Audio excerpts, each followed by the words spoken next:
Hello everyone, welcome to unique edu centre. देखिए, आज हम चर्चा करने वाले हैं एनआरए के विषय में, यानी नेशनल रिक्रूटमेंट एजेंसी। देखिए, जब से मतलब कि एनआरए के गठन को मंजूरी दिया गया है, तब से एक सबके मन में एक डर सा हो गया, एक बेचैनी सा हो गया कि मतलब अब क्या होगा। जैसे सबको लग रहा है कि एक तो पहले से बेरोजगारी चरम पे है और उसके बाद इसके आने से और स्थिति बिगड़ने वाली है। तो मतलब इसके आने से हमको बेनिफिट है या हम लोग को लॉस है या कैसा है, इसके बारे में हम क्या करने वाले हैं, आज चर्चा करने वाले हैं। तो उसके विषय में देखो, जो हमको 2-3 दिन से कुछ कॉल आए हैं और कुछ मैसेज आए हैं, जो मतलब कुछ मेरे ऐसे स्टूडेंट्स हैं जो अभी अभी इस क्षेत्र में कदम रखे, उनके भी मन में ऐसे ही डर सा माहौल है। तो उनको तो सोचना ही, उनके लिए तो और बेनिफिट है।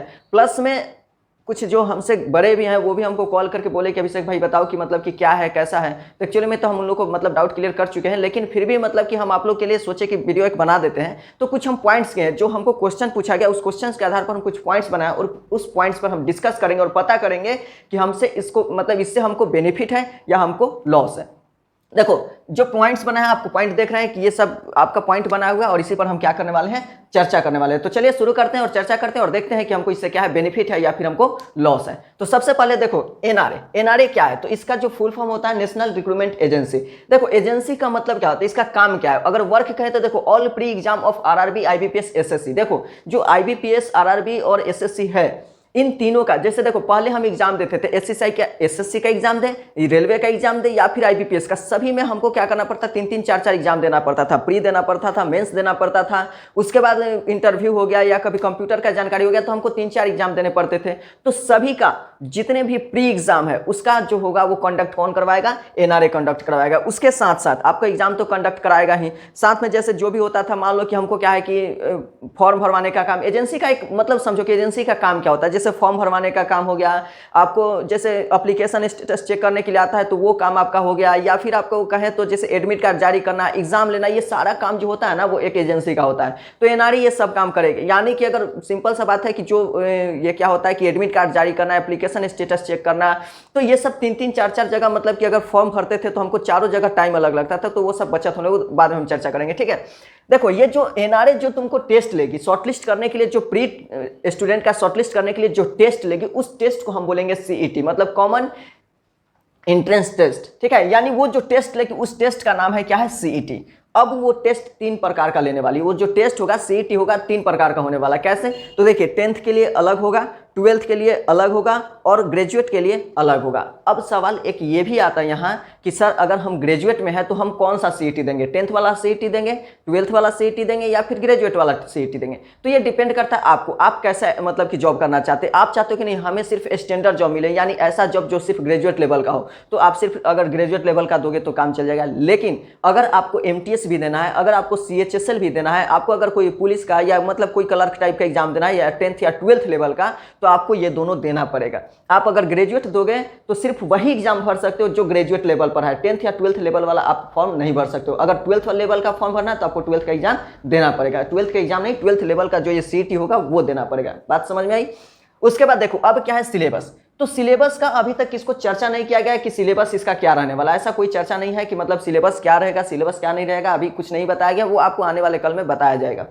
एज में भी ये नहीं बताया गया है कि मिनिमम और मैक्सिमम क्या होगा, लेकिन हाँ इतना बताया गया है कि आपको जो छूट पहले जैसे मिलता था वो आपको पहले की तरह ही मिलेगा, लेकिन अभी तक वो ये नहीं है कि मिनिमम और मैक्सिमम क्या होगा।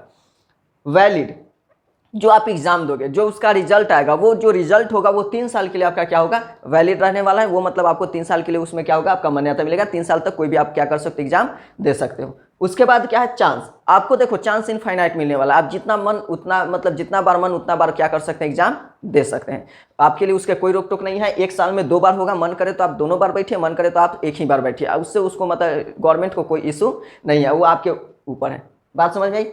उसके बाद है यूज ऑफ स्कोर। जैसे कि उसमें आपको सुने होंगे कि स्कोर मिलेगा। जैसे मान लो कि 100 नंबर में आपको स्कोर मिल गया, 60 या 70 स्कोर मिल गया, तो स्कोर से हमको क्या लेना देना है। तो देखो, अगर कोई भी आईबीपीएस है या एसएससी है, रेलवे है, तो वो क्या करेगा कि देखो जहां एलिजिबिलिटी होता है ना, जैसे कि आप अभी फॉर्म भरते हो तो एलिजिबिलिटी में लिखा रहता है कि स्टूडेंट जो होना चाहिए 12th पास होना चाहिए। हाइट रहता है तो लिखता है कि हाइट 167 सेंटीमीटर होना चाहिए, 165 सेंटीमीटर होना चाहिए, ऐसा कुछ लिखता है। तो वहाँ एलिजिबिलिटी में एक चीज़ और ऐड रहेगा कि आपका सीईटी में जो नंबर हो वो 60 से अधिक होना चाहिए। मान लीजिए बैंक कहेगा नहीं हम 60 पर नहीं मानेंगे, मानेंगे हम 70 में, तो वो कहेगा कि जो एलिजिबिलिटी है वो CET 70 प्लस होना चाहिए। यानी कि आप जो CET के एग्जाम में जो भी बच्चा का 70 प्लस नंबर आए हैं वो क्या कर सकते हैं, बैंक का एग्जाम सकते हैं। मान लीजिए कि रेलवे का कि अगर जितने भी बच्चे अगर CET में उनका 50 भी है तो वो क्या कर सकते हैं, रेलवे के मेंस में बैठ सकते हैं। तो वो क्या करेंगे, ऐसे जितने भी बच्चे जिनका 50 प्लस नंबर है वो क्या कर सकते हैं, रेलवे के एग्जाम में बैठ सकते हैं। तो बस ऐसा ही उसका क्या होगा, यूज होने वाला है। अब आते हैं विच लैंग्वेज, लैंग्वेज का बात करें तो देखो लैंग्वेज जो होने वाला है आपको 12 लैंग्वेज में, जो 22 आधिकारिक भाषा उसमें से 12 लैंग्वेज में आपका क्या होने वाला है, एग्जाम होने वाला है। तो इसके लिए भी कोई मतलब टेंशन नहीं है। सेंटर का बात करें तो सेंटर भी देखो ऐसा मतलब कि कोशिश किया जा रहा है कि जो सेंटर है हर डिस्ट्रिक्ट में आपको क्या है देने का विचार दिया जा रहा है। इसके लिए आपको लगभग 1500 के आसपास मतलब जो है फंड भी क्या किया गया है, सैंक्शन किया गया है। तो 100 मतलब कि लगभग जितने भी डिस्ट्रिक्ट है हर डिस्ट्रिक्ट में कोशिश किया जाएगा कि आपका क्या हो, एग्जाम सेंटर हो। अब आते हैं दो चीज़, प्रॉफिट और लॉस। हमको क्या है, प्रॉफिट हुआ है कि लॉस हुआ है। तो देखो प्रॉफिट के लिए भी हम 3-4 चरण में ऐसा क्या किए हैं, लिस्ट बना है और इसमें हम चर्चा करेंगे कि हाँ हमको क्या है कि प्रॉफिट क्या है और लॉस क्या है। अगर प्रॉफिट में देखो बात करें तो सबसे पहले होता है ज्वाइनिंग विद इन 6 मंथ। हमको क्या है, सबसे पहला चीज़ देखो, अगर हम कोई फॉर्म भरते हैं तो पहले क्या होता था, तो हमको क्या करना पड़ता था, फॉर्म भरे, उसके बाद एप्लीकेशन स्टेटस चेक हुआ, फिर एडमिट कार्ड आया, एग्जाम हुआ, फिर 3 मंथ बाद रिजल्ट आया, फिर अब मेंस का एग्जाम मतलब फॉर्म भरते थे या मेंस का एग्जाम होता था, ऐसा ये सब काम चलता था। लेकिन अब क्या है कि जो भी प्री लेवल तक का जो भी काम है वो सब चीज़ ऑलरेडी एप्लीकेशन स्टेटस आपका जो भी है, एडमिट कार्ड, ये सब जितना काम है ऑलरेडी करके NRA रखा रहेगा। अब आपको सिर्फ वो आएगा और मतलब फॉर्म निकालेंगे और सीधे आपको मेंस का एग्जाम देना है। तो इससे क्या होगा कि आप 6 मंथ के अंदर मतलब कि आपका ज्वाइनिंग हो जाएगा। पहले क्या था कि वो मतलब सब टर्म धीरे धीरे करते करते 2 साल 3 साल चला जाता था। किसी किसी का जैसे बिहार SSC का ये तो मतलब 6-7 साल अब होने वाला है। तो ये सब चीज़ अब इससे अब बचिएगा। अब क्या होगा कि 6 मंथ के अंदर आपका ज्वाइनिंग हो जाएगा। सेकंड चीज़ कि सेव मनी, मनी कैसे बचने वाला, 2 तरह से इसमें भाग किए हैं, एक ट्रेवलिंग और एक होता है फॉर्म फिलअप। ट्रेवलिंग मतलब देखो प्री का एग्जाम होता है तो मान लो कि पहले क्या था कि हमको बैंक के लिए अलग फॉर्म भरना पड़ता था, SSC के लिए अलग फॉर्म भरना पड़ता था, रेलवे के लिए अलग फॉर्म भरना पड़ता था।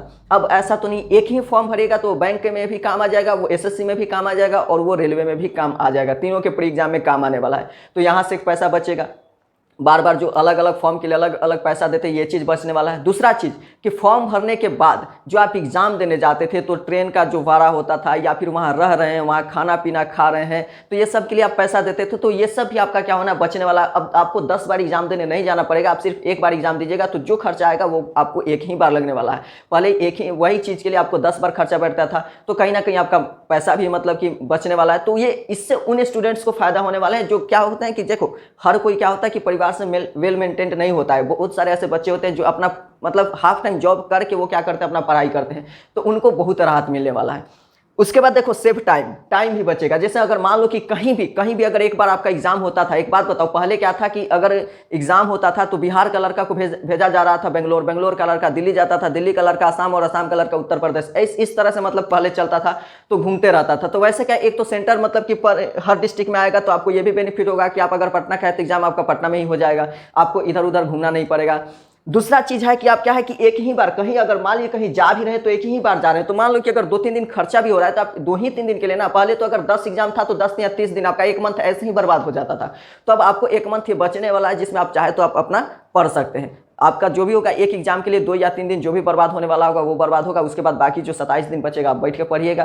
पहले ये सब बर्बाद होता था। लास्ट थिंग है जो यू गॉट मोर अपॉर्चुनिटी। देखो अपॉर्चुनिटी आपको अधिक मिलने वाला, कैसे मिलने वाला? देखो एक तो पहले अगर हम SSC का अगर फॉर्म भरते हैं तो पहले क्या था कि हम सिर्फ SSC के ही एग्जाम में बैठ सकते हैं, उसके आगे नहीं बैठ सकते हैं। लेकिन अगर हम NRA अगर हम क्या करते हैं मतलब कि निकाल लेते हैं, NRA अगर हम देते हैं और हम अगर क्वालिफाई कर जाते हैं तो हम बैंक में भी बैठ सकते हैं, SSC में भी बैठ सकते हैं और रेलवे में भी बैठ सकते हैं। यानी एक एग्जाम से मेरे पास बैंक में भी जाने का ऑप्शन है, रेलवे में भी जाने का ऑप्शन है और SSC में भी जाने का ऑप्शन है। लेकिन पहले ऐसा नहीं था। SSC का दे रहे तो आप सिर्फ SSC को, वो भी CHSL दे रहे तो सिर्फ CHSL में ही जा सकते हैं, CGL में नहीं जा सकते हैं। लेकिन इससे आप अगर मतलब जितने भी एग्जाम है सभी में जा सकते हैं। First thing.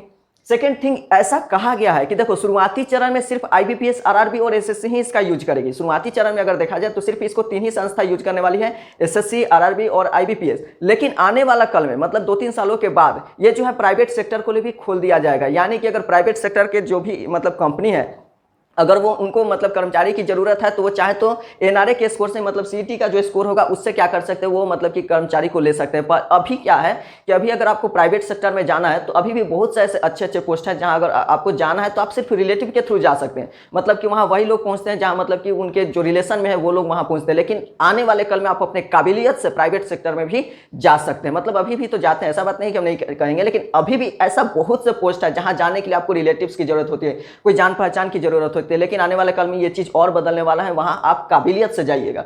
ये बात समझ में आ गई। अब देखते हैं कि लॉस हमको इससे घाटा क्या होने वाला है। तो देखो सबसे बस एक ही चीज हम लॉस हमको दिख रहा है कि लॉस यही होने वाला है कि देखो अभी बहुत से ऐसे लड़के हैं जो एसएससी है तो सिर्फ एसएससी से ही उनका मतलब है, वो नहीं चाहते वो रेलवे में क्या हो रहा है, बैंक में क्या हो रहा है, उससे उनको मतलब नहीं है। वो कभी नहीं देखने जाते कि भाई रेलवे वाले तुम कैसे तैयारी करो, बैंक वाले तुम कैसे तैयारी करो, उनको उससे मतलब नहीं है। बैंक का बहुत से स्टूडेंट है जिनको ना रेलवे से मतलब है ना एसएससी मतलब से, और उसी तरह एसएससी के बहुत से स्टूडेंट है जिनको ना तो रेलवे से मतलब है और ना ही बैंक से है। उसी तरह रेलवे का उनको ना ही बैंक से मतलब है और ना ही एसएससी मतलब है। यानी कि सब अपने अपने में बिजी रहते थे। कुछ ही ऐसे स्टूडेंट होते थे जो तीनों तरफ घूमते रहते थे और उनका कुछ मतलब छोड़ो, ठीक है। तो ऐसे हम क्या कहें, लेकिन इसमें लॉस आपको क्या होने वाला है कि अब वो सब एक साथ आने वाले हैं, सभी के सभी एक प्लेटफॉर्म पे आने वाले हैं। तो कहीं ना कहीं आपको क्या होगा, कंपटीशन बढ़ेगा। पहले आपसे फाइट करने के लिए 5,000 लड़का थे, अब आपसे फाइट करने के लिए वहाँ हो सकता है 10 हो जाए, 12,000 हो जाए। यानी पहले एक सीट के लिए आप 5,000 से लड़ रहे थे, अब एक सीट के लिए आप 10,000 से लड़िएगा। तो कहीं ना कहीं कंपटीशन बढ़ेगा, कहीं ना कहीं सिलेबस भी टफ होगा। क्योंकि देखो बैंक का अगर देखें तो बैंक का अलग सिलेबस होता है, रेलवे का अलग सिलेबस होता है और एसएससी का अलग, कहीं ना कहीं थोड़ा सा डिफर होता है।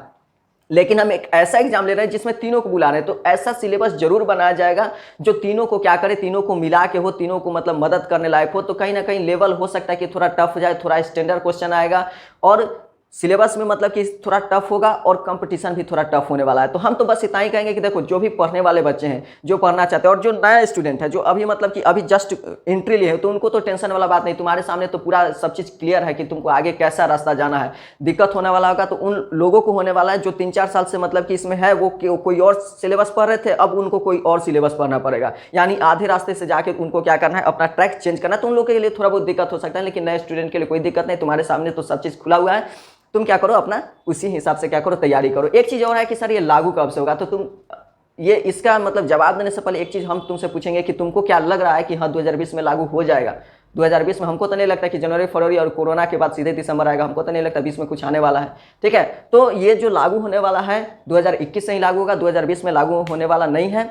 तो मेरा जहाँ तक अनुमान है, हम सभी वो जो पॉइंट्स जो हमसे पूछे गए थे और मतलब जो भी हमारे जान पहचान के लोग पूछे थे और जो भी पॉइंट्स हमको लगा हम उस पर डिस्कस कर चुके हैं। लेकिन फिर भी आप अगर आपको कोई डाउट्स हो, अभी भी कोई आपको प्रॉब्लम हो कि हाँ सर ये चीज़ हमको समझ में नहीं आया, तो आप कमेंट में या फिर व्हाट्सएप नंबर आपको यहाँ दिख रहा होगा, व्हाट्सएप से आप क्या कर सकते हैं, हमसे पूछ सकते हैं। पीडीएफ चाहिए तो उसके लिए भी आप हमको मैसेज कर सकते हैं, हम आपको पीडीएफ भी प्रोवाइड इसका कर देंगे। तो ठीक है, आज के लिए बस इतना ही रहेगा। फिर से आपसे मिलते हैं नेक्स्ट वीडियो में, तब तक अपना ख्याल रखिएगा।